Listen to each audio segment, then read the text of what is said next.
السلام علیکم دوستو، کیسے ہو آپ سب؟ امید ہے کہ سب خیریت سے ہوں گے۔ اللہ آپ لوگوں کو ایسے ہی خوش رکھے۔ ایک شخص اپنی بیوی کو لے کر امام صاحب کے پاس آتا ہے اور امام صاحب سے کہتا ہے کہ میری بیوی پر اچانک آسیبی حملہ ہو گیا ہے، یعنی کوئی جنات وغیرہ اس پہ چڑھ گیا ہے۔ آپ ذرا دم درود کر کے اس جنات کو میری بیوی پر سے اس کو بھگا دے۔ تو امام صاحب جیسے ہی اس عورت کو دم درود کرتے ہیں اور پانی وغیرہ پڑھ کے دیتے ہیں تو وہ جنات جو ہے امام صاحب سے بات کرنے لگتا ہے۔ تو امام صاحب پوچھتے ہیں کہ تم اس عورت پہ کیوں آئے ہو اور اس کو کیوں پریشان کر رہے ہو؟ تم فوراً اس عورت پر سے نکلو ورنہ میں تجھ کو سخت سزا دوں گا۔ تو وہ جنات کہتا ہے کہ امام صاحب میں اس عورت پر سے تو نکل جاؤں گا اور چلا جاؤں گا، لیکن میری ایک شرط ہے۔ تو امام صاحب نے پوچھا وہ تمہاری شرط کیا ہے؟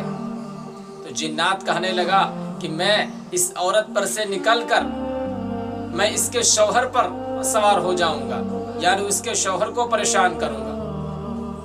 تو امام صاحب کہنے لگے کہ ایسا کیسے ہو سکتا ہے؟ تو وہ جنات کہتا ہے کہ دراصل اس کا شوہر وہ نماز نہیں پڑھتا ہے اور نماز چھوڑتا ہے، اس وجہ سے میں اس کی بیوی پر سے نکل کر میں اس کے شوہر پر سوار ہونا چاہتا ہوں۔ تو وہ آدمی ذرا 2 قدم پیچھے ہٹ جاتا ہے۔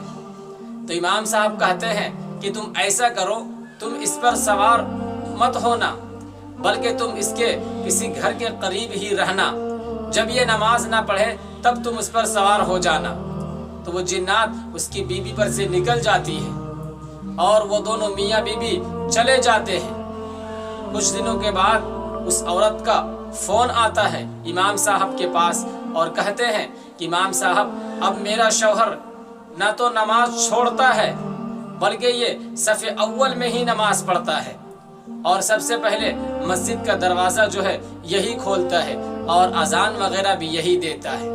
کچھ دن کے بعد پھر پتہ چلتا ہے کہ وہ عورت جو ہے اپنے شوہر کو صرف نمازی بنانا چاہتی تھی، اس لیے وہ ایک سوچی سمجھی سازش رچی تھی۔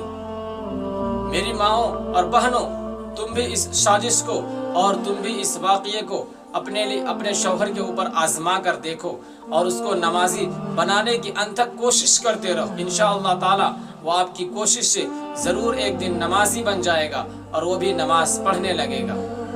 السلام علیکم ورحمۃ اللہ وبرکاتہ۔